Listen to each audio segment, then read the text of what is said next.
Overview of the S&G 6300 keypad. On the 6300, up to 20 safe users may be programmed. That means 2 manager positions and 18 regular user positions. Users 1 and 2, that is user IDs 1 and 2, will always have access to locks as well as all lock programming features. User IDs 3 through 20 will only have access allowing them to open the locks that they were authorized to open by a manager user, either user ID 1 or 2.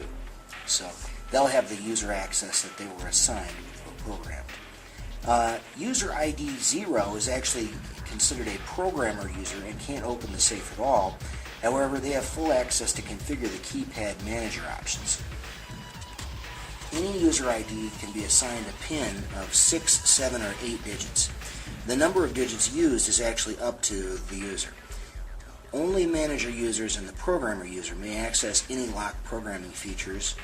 All other users may change only their own combinations and can't do anything other than change their combos or open and close the safe.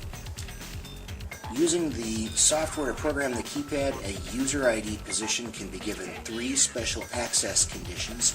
They are time delay bypass, which allows them to access the lock without having to wait for the time delay to expire, and second PIN required. This is a special dual control mode for a specified ID, requiring the ID position to have a second PIN entered before they can open the lock.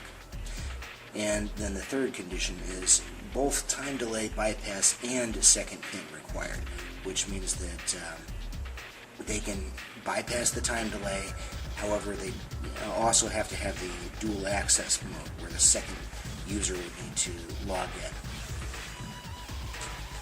To enter input from the keypad, typically the user must press the OK button after the data has been entered. And to cancel any data that's been put into the keypad without saving it, the user has to press the cancel button, that's this button, after the data has been entered. And on this particular keypad, the penalty time lockout feature is 15 minutes long.